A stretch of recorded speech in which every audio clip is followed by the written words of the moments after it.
Good morning students. તો હવે જો આપણે ગયા વખતે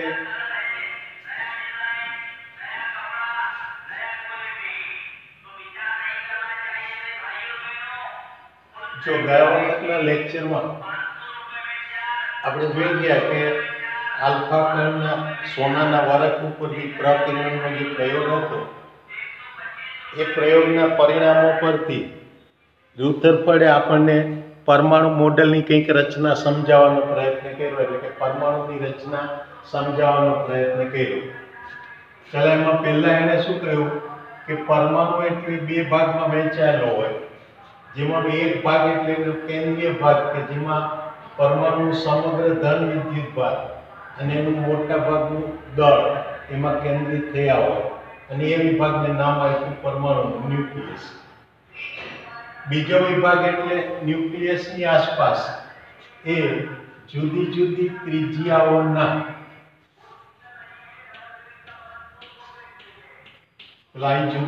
ત્રિજ્યાઓના વર્તુળ માર્ગો પર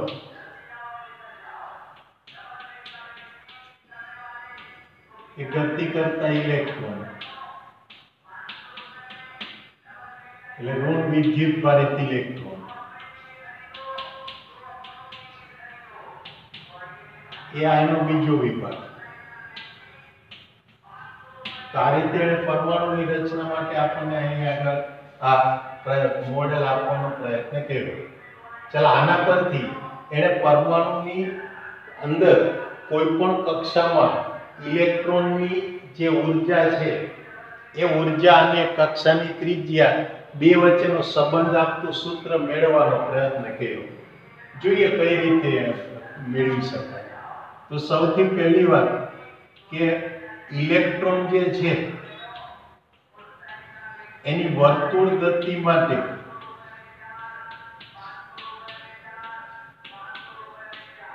લાગતું જરૂરી કેન્દ્રગામી બળ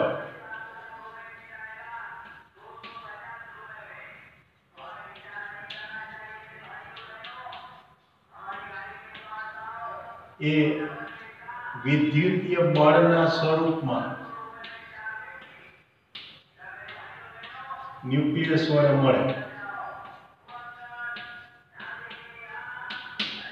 અને માટે કહી શકાય કે જરૂરી કેન્દ્રગામી બળ એટલે mv²/r, કે જે ન્યુક્લિયસના ધન વિદ્યુત ભારના આકર્ષણથી મળે.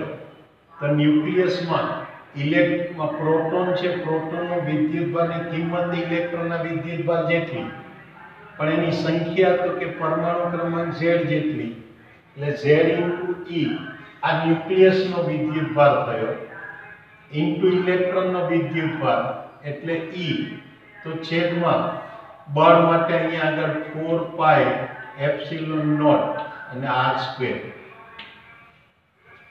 હવે આના ઉપરથી આને સાદુરૂપ આપું તો આ r એક કોમન નીકળે. હવે મારે અહીંયા આગળ આ v² નો સૂત્રને કરતા બનાવો.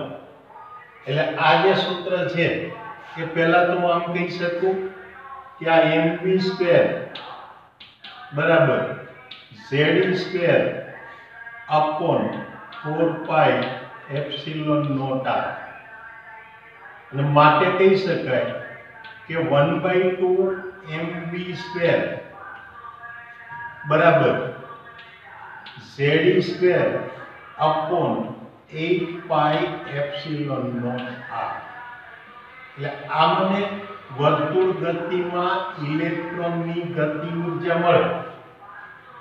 એટલે આ ઇલેક્ટ્રોનની ગતિ ઉર્જા માટેનું સૂત્ર થયું. હવે ઇલેક્ટ્રોનની પાસેની જો અથવા તો કોઈ પણ વિદ્યુતભાર તંત્રમાં જો આપણે કુલ ઉર્જા શોધીએ તો તંત્રના ઘટકો ગતિમાં હોય તો એક તો એની ગતિ ઉર્જાઓ મળે, ઉપરાંત એની વિદ્યુતીય સ્થિતિ ઉર્જા મળે. ને આપણે અગાઉ પહેલા બીજા ચેપ્ટરમાં ભણી ગયા કે વિદ્યુતીય સ્થિતિ ઉર્જા એટલે કે ઇલેક્ટ્રોન અને ન્યુક્લિયસ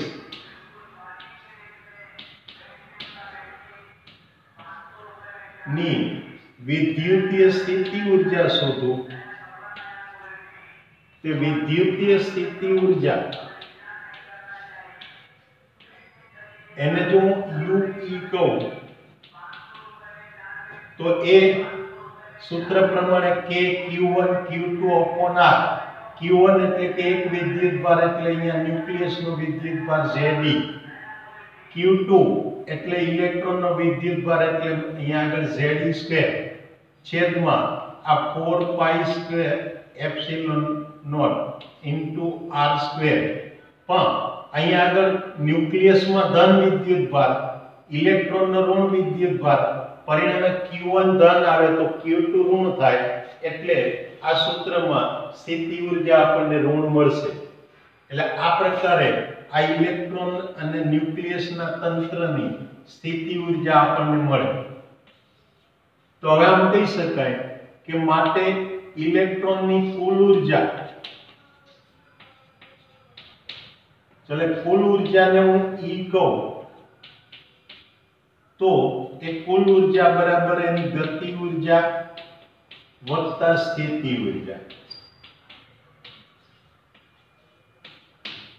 અને પરિણામે આ ઉર્જા E બરાબર ગતિ ઉર્જા એટલે 1/2 ગતિ ઉર્જા એટલે Ze² upon 8 pi epsilon naught R, જે આપણને સમીકરણ 1 પરથી મળે.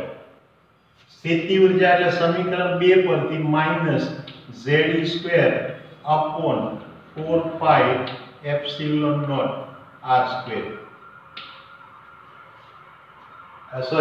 અહીંયા આગળ આ એપ્સિલોન નોટ R² નહીં, એટલે આ એપ્સિલોન નોટ R. પરિણામે આ ઉર્જા આપણે લખી શકીએ minus Ze² upon 8 pi epsilon naught R. એટલે આ આપણે ઇલેક્ટ્રોનની ઉર્જા મળે, અને માટે લખાય કે આ ઇલેક્ટ્રોનની ઉર્જા E બરાબર minus Ze² upon 8 pi epsilon naught R. આ કોઈ પણ કક્ષામાં ઇલેક્ટ્રોનની ઉર્જાનું સૂત્ર મળે. હવે આ ઇલેક્ટ્રોનની ઉર્જાનું આ રીતે સૂત્ર મળી ગયું, અને વર્તુળ ગતિ અહીંયા આગળ તરે છે એમ લઈને વાત કરી દીધી. તો પ્રશ્ન હવે શરૂઆત થાય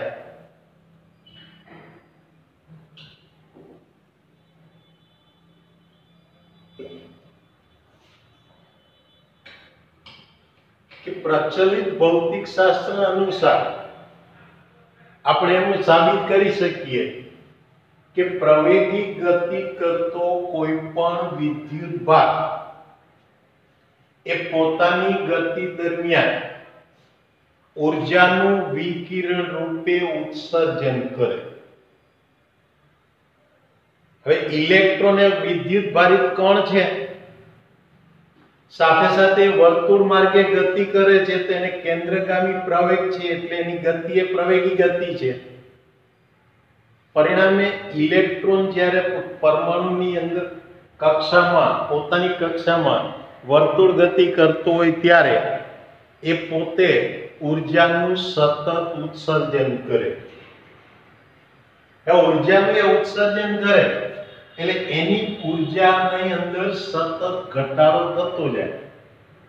પણ એ ઘટાડો થાય એટલે આ ઋણ મૂલ્ય વાઇઝ જોવા જાવ તો એના મૂલ્યનો માનાંક તો વધતો ગયો, કારણ કે -2 કરતા -4 એ નાની સંખ્યા થઈ, એટલે -2 માંથી હજી ઊર્જા ઘટીને -4 તરફ જઈ શકે. એટલે આ રીતે જેમ જેમ આ ઊર્જાનું ઉત્સર્જન થાય એમ એની ઊર્જા ઘટે, અને ઊર્જા ઘટે એટલે ઋણ ઊર્જા ઘટવાથી એના માનાંકની અંદર અહીંયા કિંમતમાં વધારો થયો. હવે માનાંકનું મૂલ્ય વધારે થાય તો હવે જો કે Z એટલે આપેલા તત્વનો પરમાણુ ક્રમાંક તો અચળ જ રહ્યો, E એટલે ઇલેક્ટ્રોન જે છે એનો વિદ્યુતભાર અચળ રહ્યો, 8 પાઈ એપ્સિલોન નોટ અચળ રહે. પરિણામે જો E નું મૂલ્ય વધે તો R ની કિંમત જે છે એ ઘટે, અને E નું મૂલ્ય ઘટે તો R ની કિંમત વધે. એટલે એનો અર્થ એ કે આના ઉપરથી હું આમ પણ કહી શકું કે આ E ચલે છે 1/r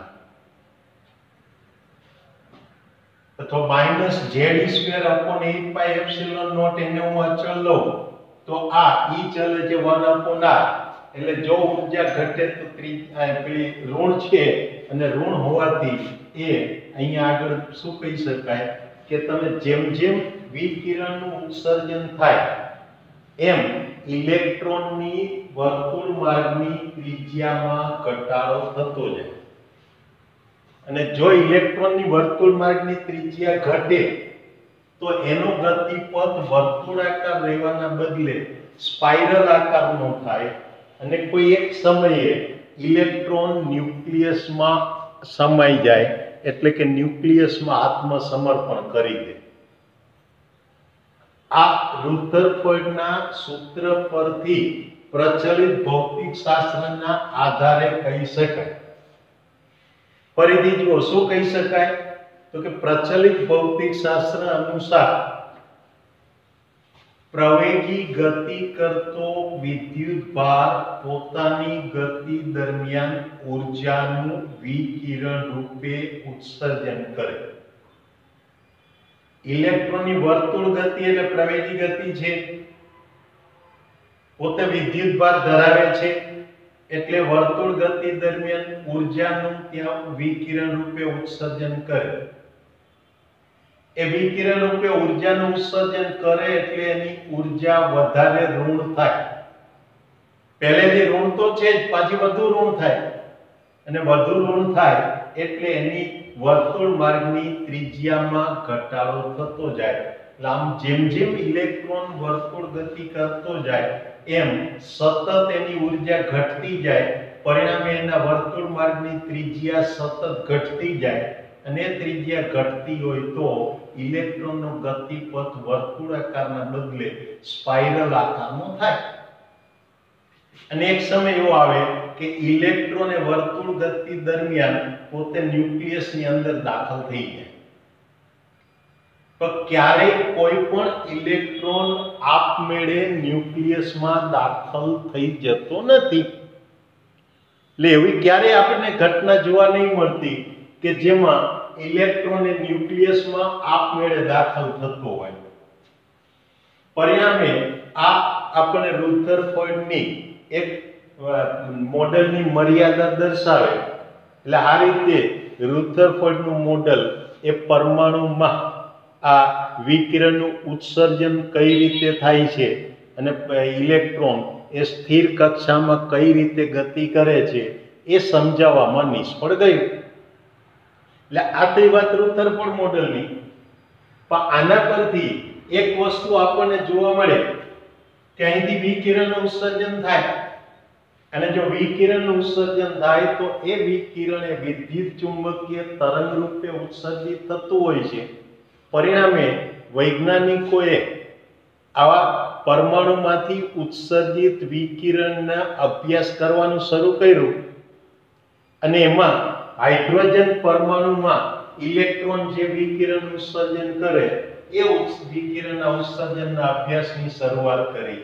અને તો એમાં આપણને કઈ વર્ણપટ શ્રેણીઓ જેવી રચનાઓ જોવા મળી. તો હવે જોઈએ કે હાઇડ્રોજન પરમાણુની વર્ણપટ શ્રેણી.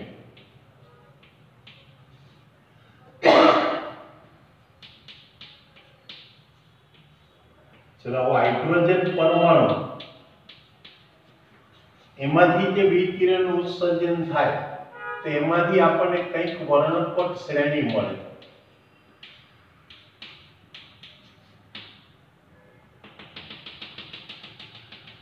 તો આમાં શું જોવા મળે જુઓ કે આ જે વિકિરણ છે એનું આપણે કોઈક રીતે વર્ણપટ મેળવીએ. દાખલા તરીકે સાદું ઉદાહરણ તમારી સમજ પૂરતું આપું તો તમે જાણો છો કે તમે શ્વેત પ્રકાશને સૂર્યપ્રકાશને પ્રિઝમમાંથી પસાર કરો તો એમાંથી તમને પેલા જાનીવાલી કિનારાવાળા 7 અલગ અલગ રંગનું વર્ણપટ મળે છે. એનો અર્થ એ કે હવા કે શૂન્યાવકાશમાં એ 7 રંગ એક સરખા વેગથી ગતિ કરતા હતા. એટલે એક સાથે સમૂહમાં રહીને જે જોવા મળતા હતા, એટલે માત્ર શ્વેત પ્રકાશ આપણને જોવા મળતો હતો. પણ પ્રિઝમમાંથી એ પસાર કરીએ એટલે જુદી જુદી આવૃત્તિના પ્રકાશ માટે ત્યાં પ્રિઝમની અંદર એના વેગ જુદા જુદા થયા, પ્રિઝમમાં એના માર્ગનું વિચલન જુદું જુદું થયું. પરિણામે આવે કે પ્રિઝમમાંથી જ્યારે એ પ્રકાશ કિરણો બહાર નીકળે, નિર્ગમન પામે, ત્યારે એ દરેક પ્રકાશ કિરણો અલગ અલગ વિભાગમાં આપાત થતા હોય, જુદા જુદા રંગના કિરણો જુદા જુદા વિભાગમાં આપાત થતા હોય, અને પરિણામે આપણને ત્યાં વર્ણપટ રચાતું જોવા મળે. તો આવી રીતે આ હાઇડ્રોજનની અંદર પણ વર્ણપટ મળે.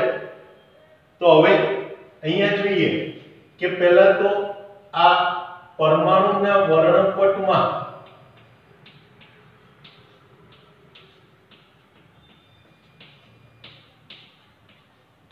એમાં કોઈ એક ચોક્કસ તરંગ લંબાઈનું વિકિરણ આપાત થઈને જે વિભાગ રચે એ વિભાગને આપણે કહીશું વર્ણપટ રેખા. એટલે આ વર્ણપટમાં ચોક્કસ તરંગ લંબાઈ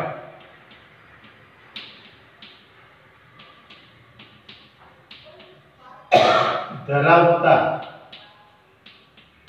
વિકિરણ વડે રચાતા વિભાગને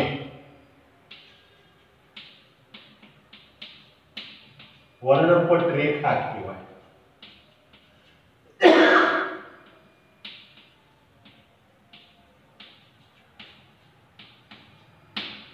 એટલે આપણને વર્ણપટમાં આવી રીતે વર્ણપટ રેખાઓ જોવા મળે.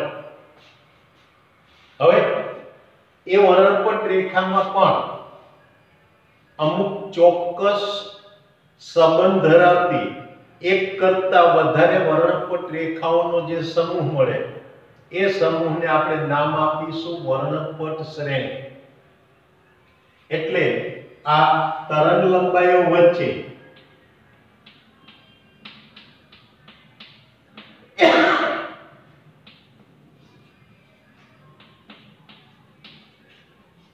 ચોક્કસ સંબંધ ધરાવતી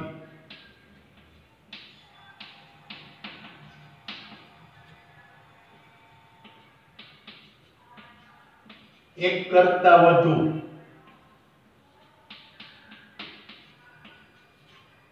વર્ણપટ રેખાઓનો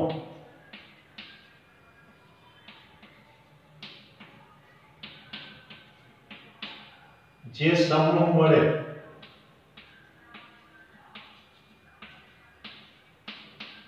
તેને વર્ણપટ શ્રેણી કહેવાય.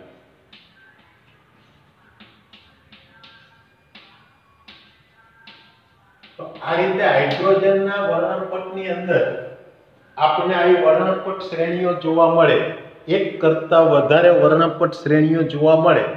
જોઈએ કયા કયા પ્રકારની વર્ણપટ શ્રેણી જોવા મળે છે. તો આમાં સૌથી પહેલા એટલે સૌ પ્રથમ હાઇડ્રોજન વર્ણપટમાં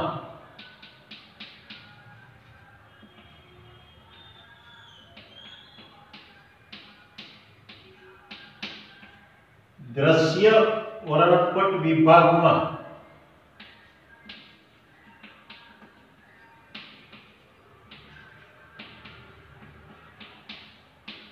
બામર નામના વૈજ્ઞાનિકે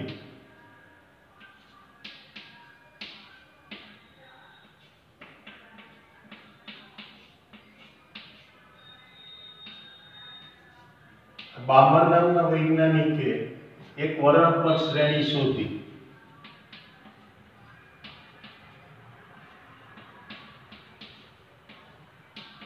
અને એ વર્ણપટ શ્રેણીને બામર શ્રેણી કહેવાય.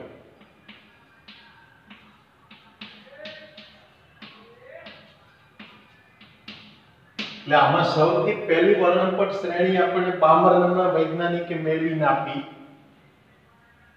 એને શ્રેણી ત્યાં જોયેલી અને એ હાઇડ્રોજનના વર્ણપટના દ્રશ્ય વર્ણપટ વિભાગમાં જોવા મળી.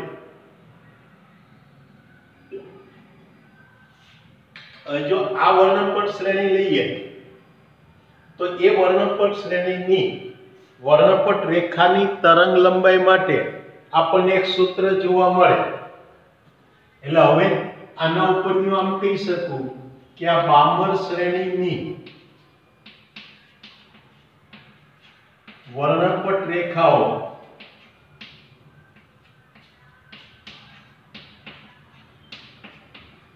એની તરંગ લંબાઈનું સૂત્ર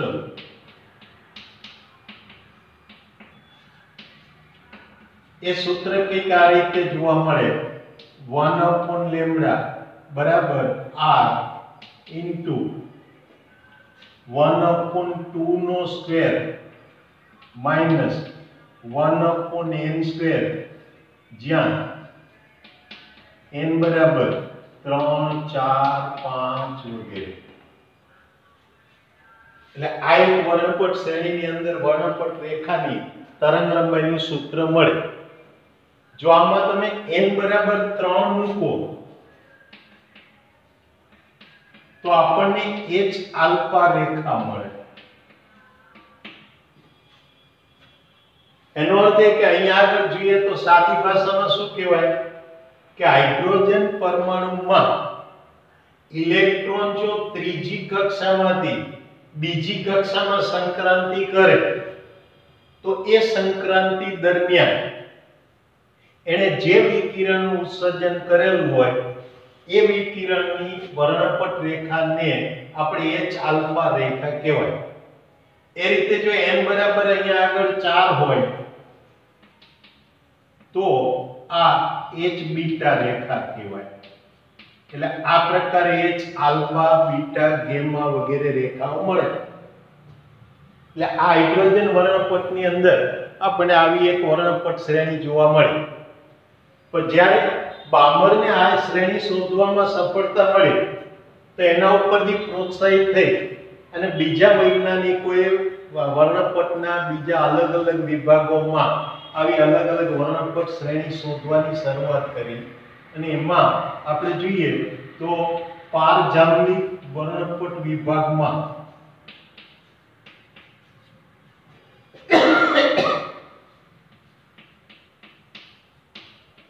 ચલો આ વિભાગમાં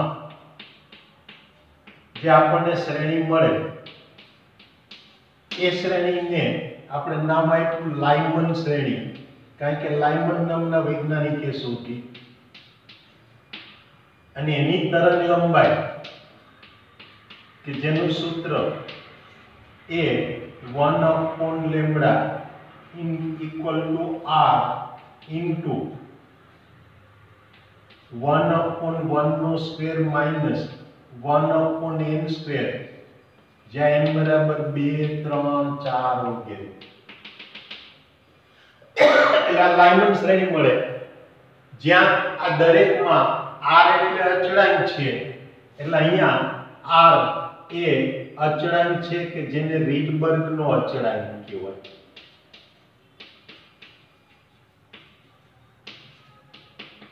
એટલે આવી એક બીજી વર્ણપટ શ્રેણી મળી કે જે લાઇમન શ્રેણી મળી એ પારજાંબલી વર્ણપટ વિભાગમાં મળે. એના પછી આગળ ઉપર જઈએ તો બીજી 3 વર્ણપટ શ્રેણીઓ મળે કે જે પારરક્ત વર્ણપટ વિભાગમાં મળે. એટલે પારરક્ત વિભાગમાં એટલે એની અંદર એક જે વર્ણપટ શ્રેણી મળી એને પાશ્ચન શ્રેણી કહેવાય કે જેની વર્ણપટ રેખાની તરંગ લંબાઈનું સૂત્ર 1/λ equal to r into 1/3 નો સ્ક્વેર માઇનસ 1/n સ્ક્વેર, જે n બરાબર 4, 5, 6 વગેરે.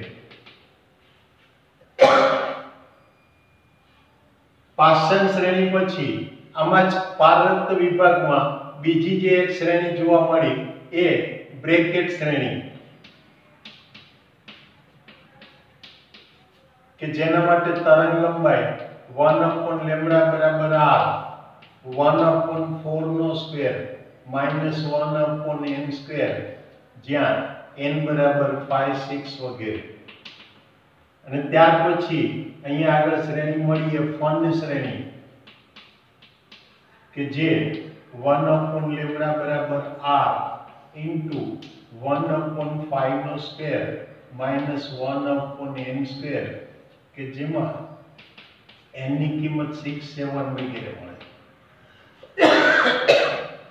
એટલે આ રીતે જુદી જુદી 5 વર્ણપટ શ્રેણીઓ હાઇડ્રોજન વર્ણપટમાં મળે, કે જેના સૂત્રો આ રીતે મળે.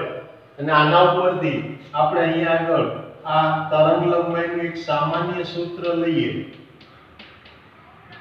તે તરંગ લંબાઈનું એક સામાન્ય સૂત્ર એ કંઈક આ રીતે મળે કે 1/λ બરાબર r 1/m² માઇનસ 1/n², જ્યાં m બરાબર 1, 2, 3 વગેરે, તો n બરાબર એ 2, 3, 4, 5 વગેરે, પણ એ n ગ્રેટર ધેન m હોય. એટલે આ હાઇડ્રોજનમાં જોવા મળતી, એના વર્ણપટમાં જોવા મળતી આવી જુદી જુદી વર્ણપટ શ્રેણીઓ થાય. તો આજના આપણા લેક્ચરમાં આપણે રુથરફોર્ડના મોડેલ ઉપરથી ઇલેક્ટ્રોનની r ત્રિજ્યાની કક્ષામાં એ ઉર્જા માટેનું સૂત્ર મેળવું, એના પરથી આપણે જોઈ શક્યા કે કેવી રીતે એ પરમાણુ મોડેલ નિષ્ફળ જાય, અને એના પરિણામ સ્વરૂપે આપણને જે અગત્યની માહિતી મળી એ શું, તો કે વર્ણપટ શ્રેણીઓની રચના મળી. અને એ વર્ણપટ શ્રેણી શું કહેવાય, હાઇડ્રોજનમાં કઈ કઈ વર્ણપટ શ્રેણી મળે એના વિશેની વાત કરી. હવે આવતી વખતના લેક્ચરમાં આપણે જોઈશું કે આ રુથરફોર્ડ મોડેલ નિષ્ફળ જાય તો બીજું કયું મોડેલ આપણી સમક્ષ આવે અને કઈ રીતે સફળતાપૂર્વક આપણને એ હાઇડ્રોજન પરમાણુની સ્થિરતા વગેરે સમજાઈ શકે, એ આપણે આવતી વખતના લેક્ચરમાં વાત કરીશું. ત્યાં સુધી રજા લઈએ. આવજો. Good bye.